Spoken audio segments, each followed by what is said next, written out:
0415 local time somewhere in the Eastern Theater, a mechanized tidal wave of 72 Russian armored vehicles roars to life.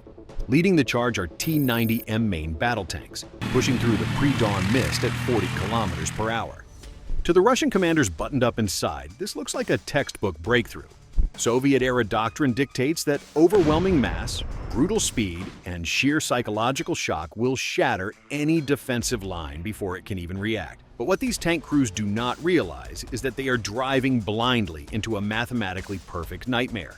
The Ukrainian defenders have spent 3 weeks turning this specific grid square into an engineered meat grinder, a trap so meticulously layered that it will not only erase an entire battalion, but ultimately end with a senior Russian commander surrendering in the mud. The approach route looks completely clear, a wide-open avenue through an abandoned agricultural complex. But modern warfare has made mobility a fatal liability. The defenders are not scrambling to react. They are sitting in absolute radio silence, watching the thermal feeds from reconnaissance drones orbiting at 10,000 feet. They have deliberately withheld artillery fire and disabled their own electronic jammers. They want the attackers to feel confident. They are baiting the trap, waiting for the entire armored column to cross an invisible threshold. Before we continue, make sure to hit like and subscribe. It really helps the channel grow. The lead Russian tank crosses the zero line at 0422. Inside the Ukrainian command bunker, a captain watches the screen and finally gives the green light to initiate Phase 1. The lead T-90AE strikes an anti-tank mine. But this is not a random explosive left in the dirt. It is a meticulously placed trigger. The blast blows off the right track, instantly transforming a multi-million-dollar war machine into a 46-ton roadblock. The column reacts exactly as training dictates. They hit the brakes and attempt to steer around the burning wreckage. That is precisely the mistake the defenders were banking on. By veering off the main dirt road onto the soft shoulder, 3 infantry fighting vehicles immediately trigger a secondary cluster of buried directional mines. In less than 45 seconds, the vaunted speed of the armored spearhead is reduced to 0. The advance grinds to a chaotic halt. The attackers think they have simply hit a defensive perimeter, but the reality is far more sinister. The minefield was never designed to stop the assault completely. It was engineered to funnel the vehicles into a dense, tightly packed kill zone. The Russian commanders are shouting over the radio, trying to coordinate a bypass, entirely unaware that their stationary, clustered formation is now perfectly aligned with pre-registered Ukrainian artillery coordinates. The trap has snapped shut, and the real violence is just beginning. With the Russian column trapped like a massive traffic jam, the Ukrainian artillery batteries located 15 kilometers away finally dropped their camouflage nets. At 0426, the first volley of 155mm shells screams through the morning air. Because the coordinates were calculated and verified weeks in advance, there are no warning shots or ranging adjustments. The very first strike is a devastatingly accurate barrage of dual-purpose improved conventional munitions. These cluster shells burst directly over the stationary vehicles, showering the thin top armor of the troop carriers with hundreds of shaped charges. The resulting detonations ignite fuel tanks and detonate stored ammunition inside the carriers, creating secondary explosions that rip through the formation. Desperate Russian officers order their mechanized infantry to dismount and manually clear a path through the minefield. It is a fatal miscalculation. The moment the boots hit the dirt, a second layer of Ukrainian firepower activates. Pre-positioned automatic grenade launchers and heavy machine guns, concealed in reinforced concrete bunkers just 800 meters away, open up with overlapping fields of fire. The dismounted infantry are caught completely in the open, pinned against the burning hulls of their own vehicles. Every attempt to move forward or retreat is met with a lethal wall of fragmentation and high-caliber steel. Surviving Russian tank commanders frantically rotate their turrets, desperately scanning the tree lines for targets. They fire their 125mm main guns blindly into the woods, hoping to suppress the incoming fire. But the defenders are not fighting a conventional symmetrical battle. Instead of exposing large armored vehicles to return fire, the Ukrainians deploy deeply dug-in anti-tank guided missile teams. From a concealed trench over 2 kilometers away, a single operator tracks a stationary Russian tank through a thermal optic. He pulls the trigger, and a missile streaks across the battlefield, slamming into the weakest point of the turret. The resulting catastrophic explosion blows the turret 50 feet into the air. Before the remaining Russian crews can even process the origin of the strike, The sky begins to buzz with the sound of angry hornets. The defenders launch a massive swarm of first-person view kamikaze drones. These cheap, agile quadcopters, each carrying a high-explosive anti-tank warhead, dive vertically into the kill zone. They bypass the heavy frontal armor of the Russian vehicles completely, plunging straight down into open commander hatches and engine exhaust vents. A $400 piece of commercial plastic effortlessly annihilates a $3 million armored behemoth. The technological asymmetry is brutal and absolute, turning the heavily armored column into a graveyard of burning steel.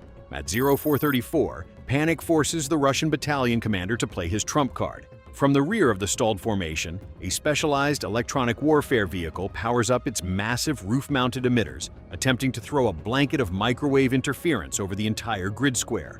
The goal is simple: sever the connection between the Ukrainian drone operators and their deadly quadcopters. For exactly 19 seconds, the screens inside the Ukrainian bunker dissolve into static, and 3 drones plummet harmlessly into the mud. The Russian infantry cheer, thinking the skies are finally clear. But the celebration is a fatal illusion. The Ukrainian electronic warfare teams anticipated this exact countermeasure weeks ago. They instantly switched to pre-programmed, encrypted frequency hopping, rotating their signals dozens of times per second. The drone feeds snap back into crystal-clear resolution. Worse for the attackers, the Russian electronic warfare vehicle has just made itself the brightest bulb on the electromagnetic spectrum. It is essentially screaming its exact coordinates into the night sky.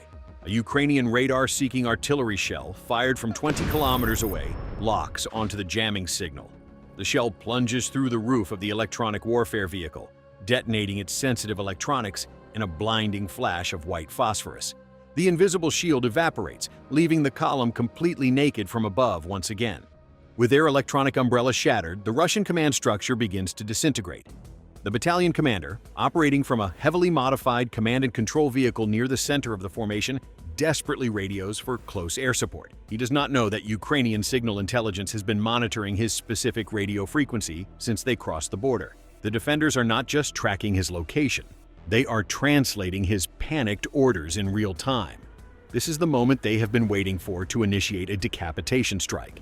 A pair of precision-guided munitions, fired from a high-mobility artillery rocket system located 40 kilometers away, descends at supersonic speed. The first missile strikes the dirt 10 meters ahead of the command vehicle, creating a massive crater that flips the 30-ton machine onto its side. The second missile punches directly through the reinforced underbelly. The explosion instantly severs the command link to the surviving 50 vehicles. Without their commander to coordinate fire or authorize a retreat, the Russian battalion fractures into dozens of isolated, terrified crews. They are no longer a cohesive fighting force. They are individual targets trapped in a maze of burning steel and craters. The loss of leadership ripples through the radio channels like a virus, turning disciplined military communication into a chaotic chorus of screams and contradictory orders. Realizing that pushing forward is suicide and their leadership is gone, the rearguard of the Russian column makes the only logical decision. They throw their vehicles into reverse.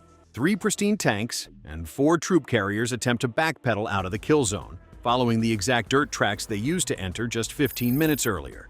It seems like a guaranteed escape route, but the battlefield geometry has already been altered. While the Russians were bleeding in the center of the ambush, Ukrainian remote anti-armor mine systems fired specialized artillery shells directly behind the retreating vehicles. These shells scattered dozens of magnetically fused anti-tank mines right across their escape path. The first retreating tank rolls over a freshly laid mine, triggering an explosion that blows the tracks clean off its chassis. The vehicle slews sideways, completely blocking the narrow corridor.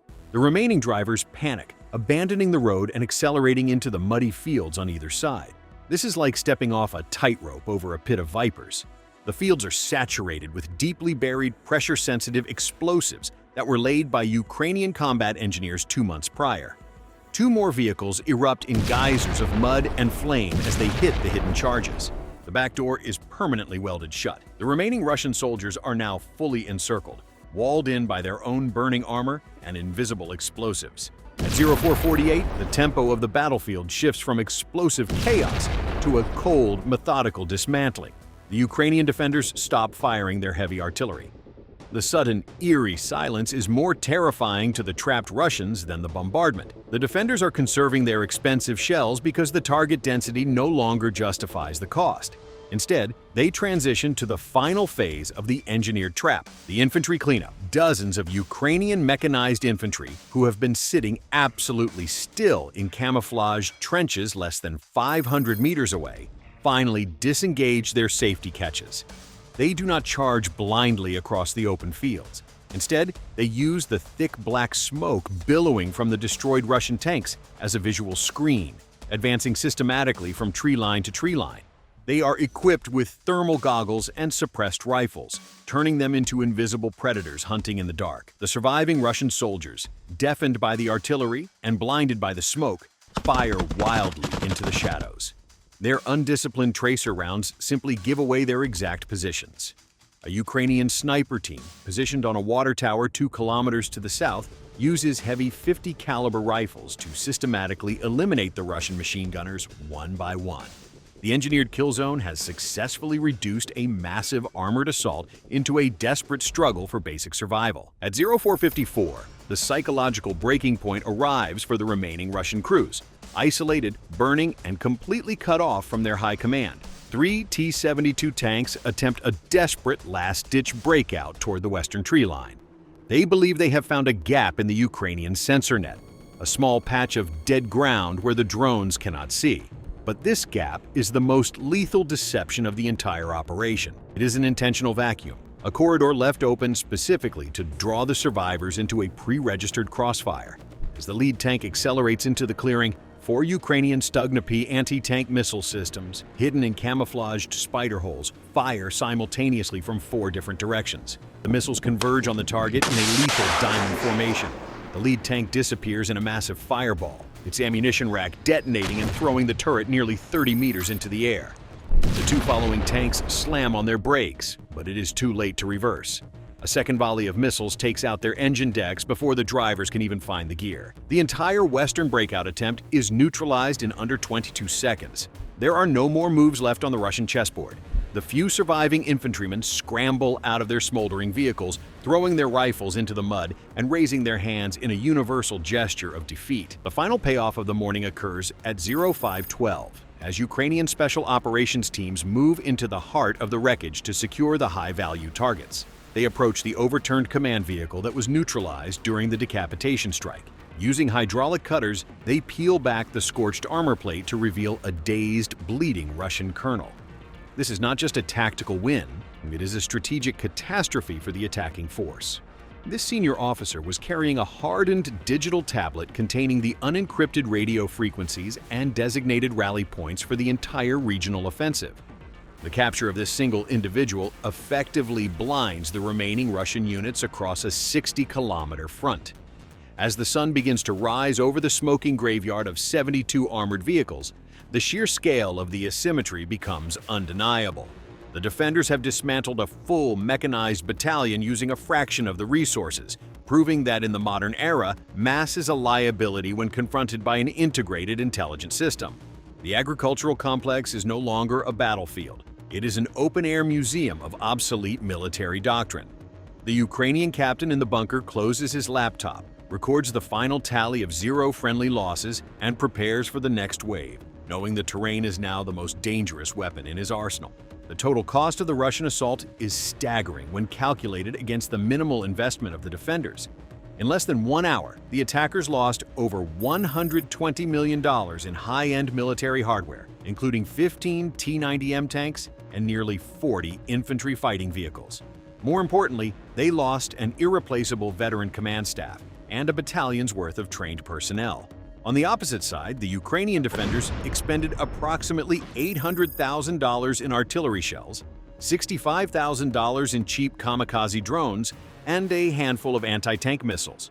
This represents a cost-exchange ratio of nearly 150 to 1. The battle demonstrates that the era of the armored fist is being eclipsed by the era of the transparent battlefield, when every movement is tracked by a $35 sensor and every coordinate is pre-registered by high-precision software. The traditional advantage of numbers evaporates. The Russian military, shackled to a rigid top-down command structure, was unable to adapt to a defense that functioned like a living, breathing organism. Every Russian move was met by a countermove that had been practiced and perfected weeks in advance. The result was not a fight, but a systematic execution. The battlefield was not just defended, it was engineered to ensure that any attempt at a breakthrough would lead to a total and absolute collapse of the attacking force. At 0522, the final pocket of Russian resistance near the southern fuel depot decides to make a suicidal stand. A lone T-90, its reactive armor already shredded by shrapnel, swivels its turret toward the Ukrainian infantry advancing through the tree line. The tank commander slams a high-explosive fragmentation shell into the breach and fires, the muzzle blast kicking up a massive cloud of dust that temporarily masks his position. The shell impacts a concrete barn, vaporizing the structure in a blossom of orange flame and flying masonry. But the Russian crew has only managed to buy themselves 5 seconds of life. High above the smoke, a Ukrainian heavy bomber drone, a massive 6-rotor hexacopter nicknamed the Vampire, has been hovering in a silent orbit. The operator centers his crosshairs on the tank's thin engine grating and releases a modified 10-kilogram anti-tank grenade. The munition falls with mechanical precision, striking the rear deck. A half-second delay precedes a catastrophic secondary explosion as the drone's charge pierces the fuel lines. A jet of pressurized, burning diesel geysers out of the engine bay, followed by a violent internal cook-off that sends a pillar of fire 100 feet into the air. The tank's ammunition carousel ignites in a rhythmic series of thundering booms, shaking the ground and scattering white-hot metal across the mud. The final crescendo of the battle erupts 300 meters to the east, as a Russian recovery vehicle attempts to tow a damaged personnel carrier out of the inferno. The driver is floorboarding the engine, the massive diesel motor screaming as it fights for traction in the cratered earth. Just as the tow cables tension, a Ukrainian robotic ground vehicle, a low-profile 4-wheeled drone armed with twin rocket launchers, crawls out from behind a pile of rubble. It fires a thermobaric rocket at point-blank range. The missile strikes the recovery vehicle's cabin, and the resulting vacuum pressure wave collapses the reinforced glass and liquidates the interior in a fraction of a heartbeat. The fuel tank of the personnel carrier behind it catches a stray spark and detonates with the force of a 500-pound bomb, creating a shockwave that shatters the remaining windows in the agricultural complex for half a mile.